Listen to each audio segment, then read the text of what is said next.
Hey, everybody, and welcome to Joshing Around Milwaukee, the show where we celebrate the people, places, events, businesses, and stories that make Milwaukee one of the most unique cities in all of America. I'm your host, Josh Albrecht, and today we are talking food, tourism, culture, and how Milwaukee is becoming a major player in Great Lakes travel. Our guest today is Theresa Nemetz, founder of Milwaukee Food City Tours, a company that started as a passion project right here in Milwaukee and has grown into a nationally recognized tourism operation helping thousands of visitors experience cities through food, history, and culture. Theresa and her team now also support Great Lakes cruise ship excursions across more than 20 port cities. We'll talk more about how Milwaukee Food City Tours got started in a minute, but right now, grab some coffee because I'm introducing you to Theresa Nemetz. Theresa, welcome to the show. Thank you so much. Yeah, are you excited to be here? Yeah, absolutely. I'm And a it's in little. a delicious venue, of Yes, course. yeah, of course. Third Street Market Hall, and of course, I'm a little sad. The other Josh, our listeners, our regular listeners, know that the other Josh is usually here to navigate us through the show. He is on vacation, like we advocate at Visit Milwaukee, so he's out there resting on vacation with the family. So today, Theresa, it's just me and you, and I would love for you to kick us off by telling us just a little bit about who you are and your background for listeners who don't know you. Yeah. So, I'm a born and raised Milwaukeean, and we started the tour company 19 years ago, really by happenstance. We had happened to go on vacation in New York. We picked up a brochure, and we saw an advertisement for something called a food tour. And we decided to book it. The next day, we went on a food tour, met some random guy on a street corner in New York, and started doing a tour. And really, quite quickly, my husband said, we should do this in Milwaukee. This is so cool. What a great way to meet locals and see the city. And I came home, and that's exactly what I did. I bought a walking wheel because this was before GPS. I was walking on Brady Street, measuring out the distance between places and figuring out how to put together a script and a story. And so that's really how we got started. And who knew where we would grow much farther beyond Milwaukee and the things that we got to do. But of course, Milwaukee is where my heart is. So. Yeah, that's I love that story. That I love it because what I was just saying is we believe travel sparks curiosity, and this literally is like true story in real life. You were traveling, and the curiosity and the passion struck you in the moment, and that doesn't always happen for a lot of people. You know, what was that? I mean, can you think back and how that really felt at first? I mean, you had to be maybe a little scared, a little excited at the same time. At first we did it just for fun. It was just a hobby. And now we kind of joke, and friends say it became a jobby. It was a hobby turned job. And really, I had no idea that I was starting a company. I wanted to start a business, but I was not thinking about the tourism space at all. And actually, one of the things that I really credit is that Visit Milwaukee, I became a member, and I ended up going and I met with different people in the various departments.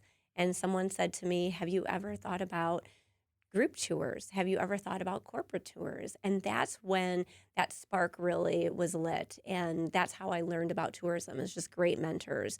So it started just for fun. It didn't have any pressure. And once I started hiring people and buying buses, then of course the pressure was on. Yeah. When you were first starting out, you mentioned Brady Street. That was your first tour, correct? Yes. We actually started on Brady Street and walked all the way down to Old World 3rd Street in our very first tour. So it was a combination. It was great at the beginning because it was all downhill. And then at the end, you had to walk back up the hill.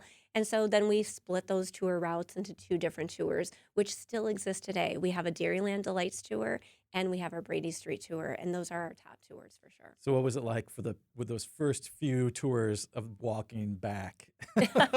We actually would take people and go on the bus Yeah. and, it was fun. It was something different and just a cool thing to do.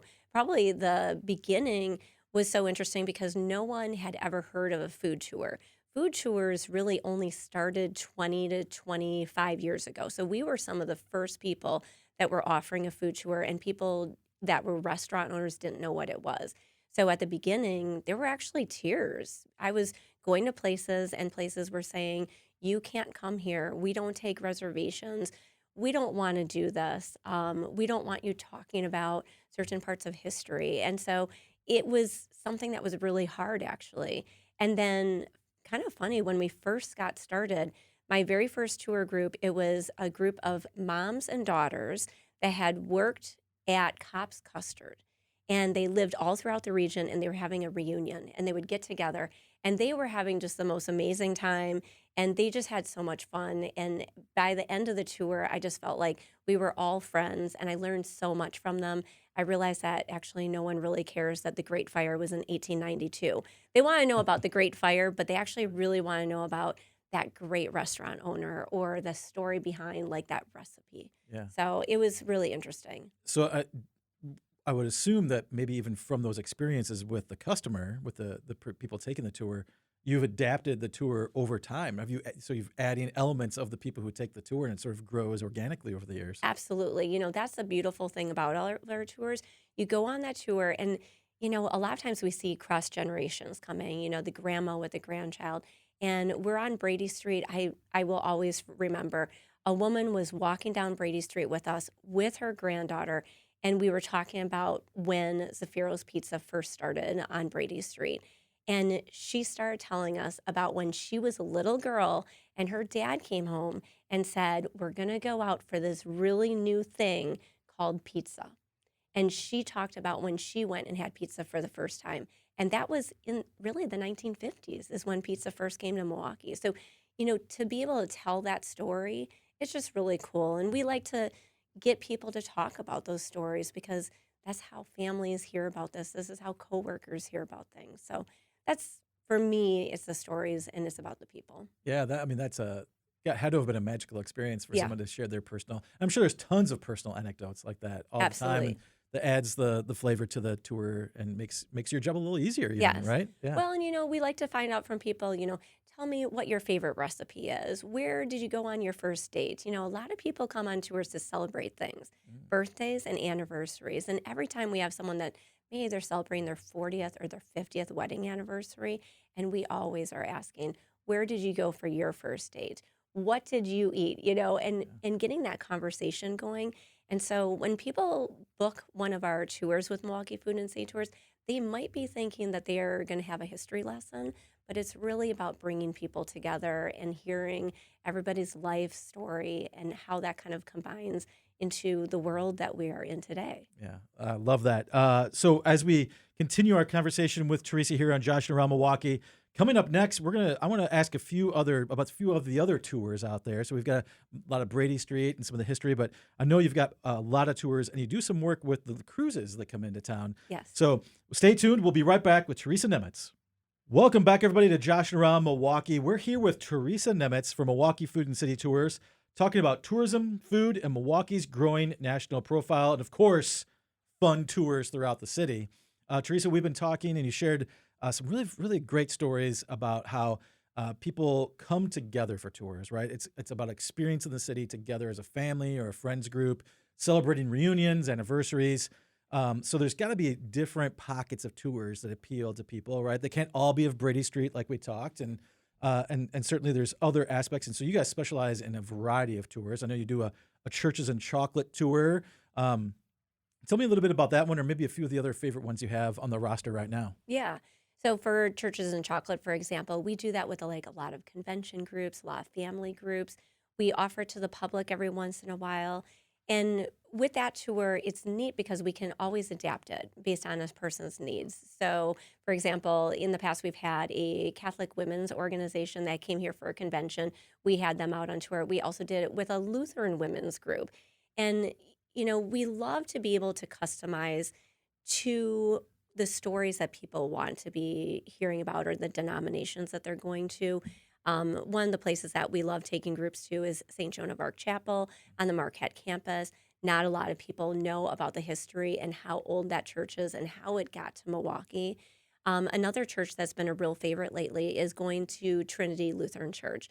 That's the church that, just a few years ago had burnt down, and really there was a lot of question, will this church open back up? And to be able to go in there and have their pastor talk with the groups, we just love it. We love to be able to show off Milwaukee in this way, especially because Milwaukee is known as the city of steeples. Yeah. Some other tours that we do a lot of bachelorette parties, and we do those on our Bloody Mary brunch tour as well as our taco and tequila tour.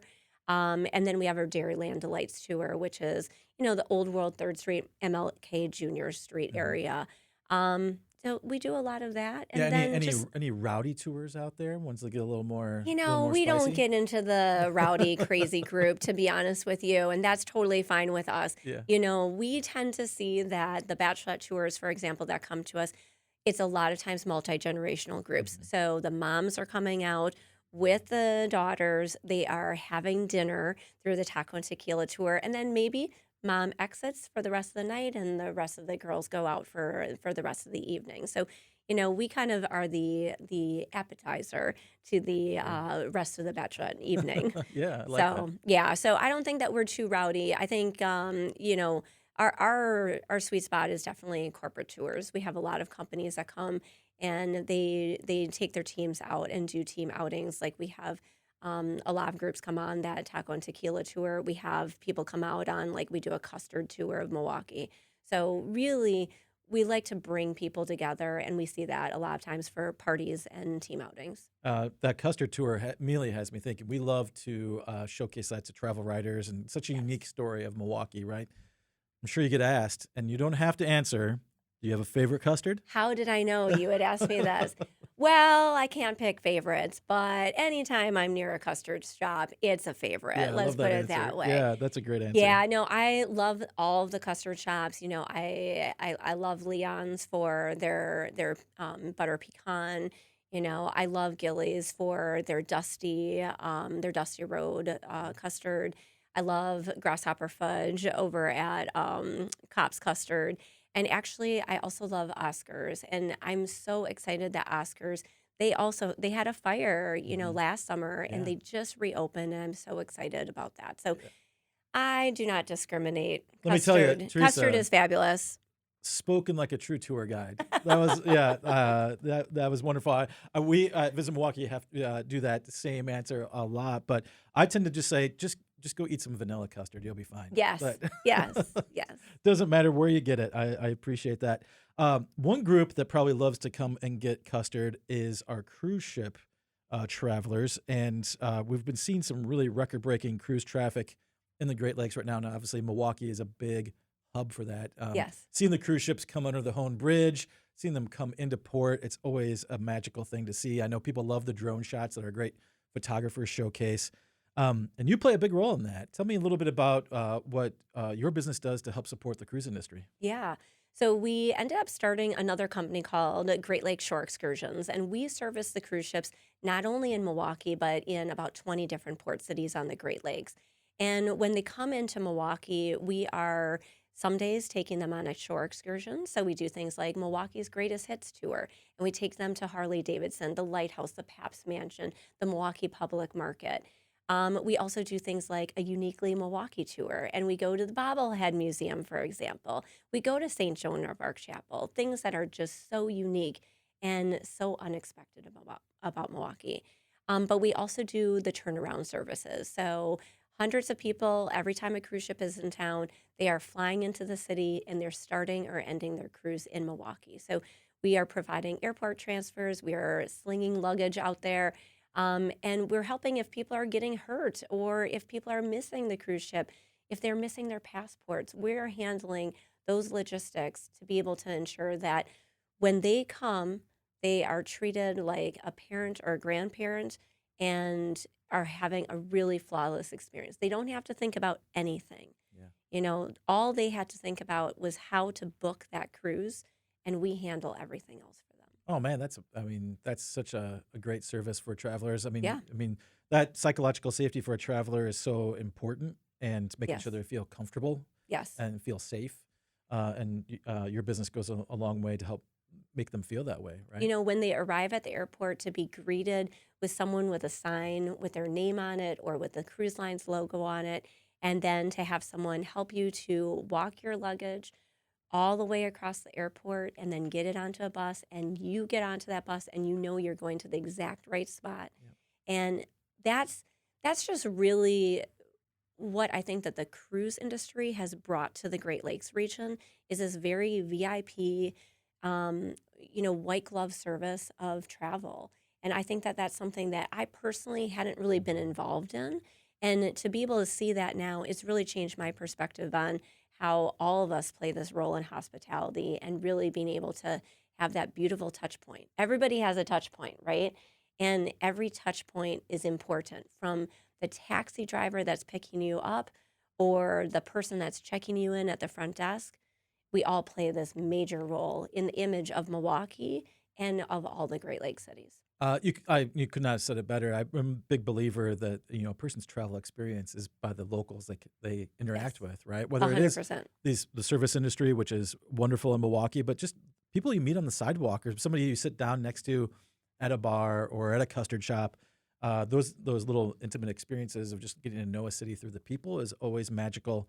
You help the cruise travelers and others coming to the city for the tours have that experience, right? It's about connecting. You said earlier, gathering, connecting.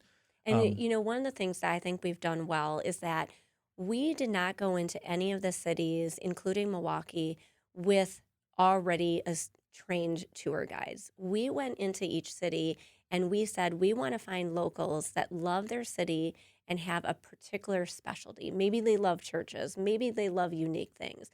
And we worked with them to show them how to be a 10-star tour guide.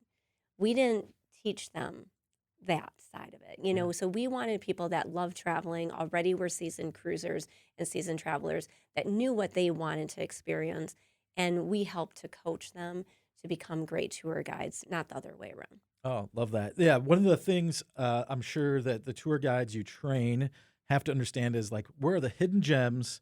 And they have to be able to answer rapid fire questions from people taking the tours. So, Theresa, when we come back after the break, I think I'm gonna throw some rapid fire questions out to you and test your local knowledge a little bit. We shall see how I do. All right, we'll be right back on Joshing Around Milwaukee.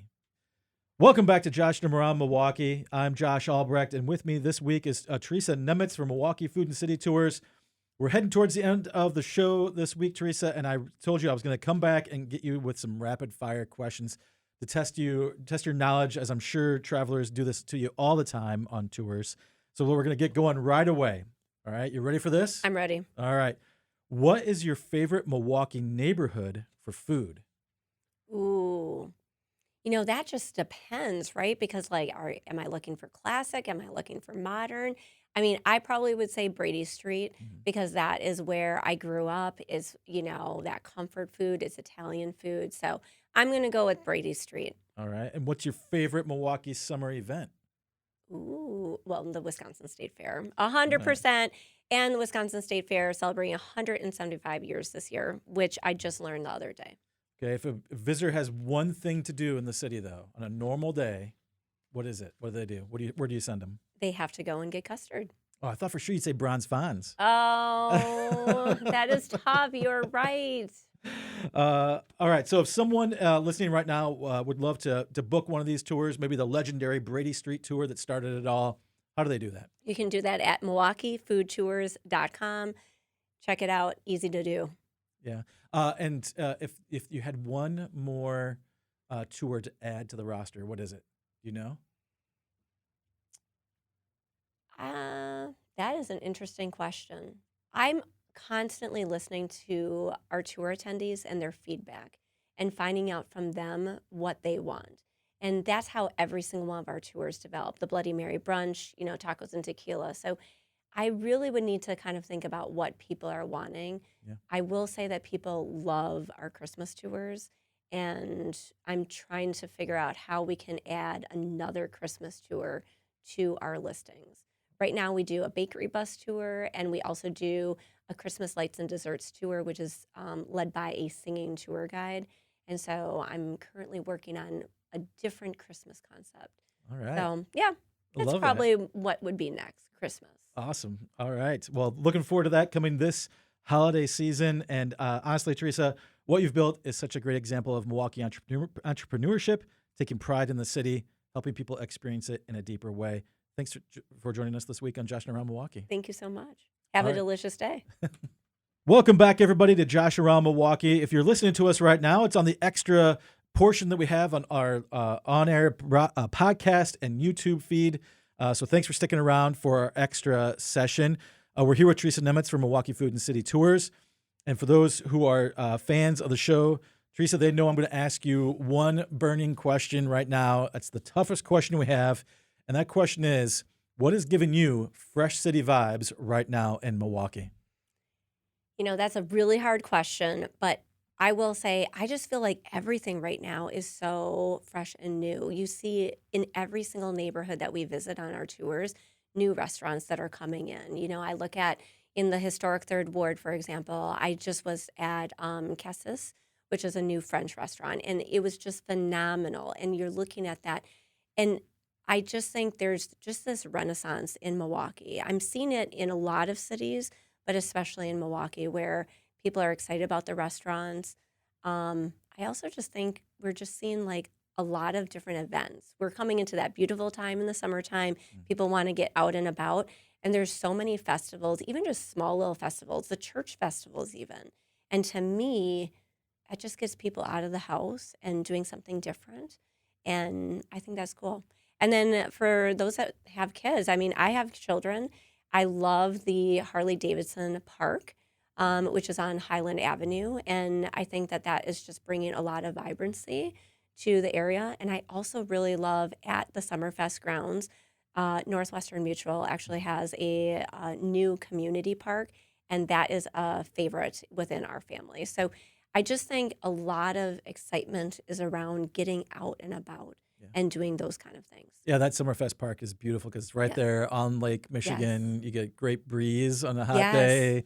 Lovely location downtown, easy and convenient. And the Harley playground is relatively new. Yeah, it just opened. Yeah, It's just opened. They're having, concerts there. That's also where Central Standard Distillery is going to be right behind that now. So I just think anything that gets people out and about and doing something different is really a great thing. And that's what keeps the city vibrant. We so often, all the time, I have people say to me, they went to college in the 1960s in Milwaukee, and they would never have gone to the Third Ward because that's where you would go and you would get jumped, right? That's not happening anymore. People are out and about, and it is such an alive city. And that to me is because people are out and about and exploring the city and doing these really unique things like the festivals, like checking out the new restaurants. And that's really good for Milwaukee. All right. So those who want to get out and about and explore couldn't find a better partner to do that with than Milwaukee Food City Tours. That's going to do it for this episode of Joshing Around Milwaukee. Big thanks to Theresa for joining us today, sharing your insights and a little bit of your background and story about how you've helped to elevate the city through your business that began as what would you call it? It wasn't a hobby. It wasn't a business. It was a jobby. A jobby. Hobby That's turned right. jobby. If you enjoyed the show, make sure to subscribe, follow along on our social media, and share this episode with someone who loves Milwaukee food, culture, and local stories. Until next time, support local, explore Milwaukee, and keep joshing around Milwaukee. I'm Josh Albrecht. Thanks for listening. Two Joshes are better than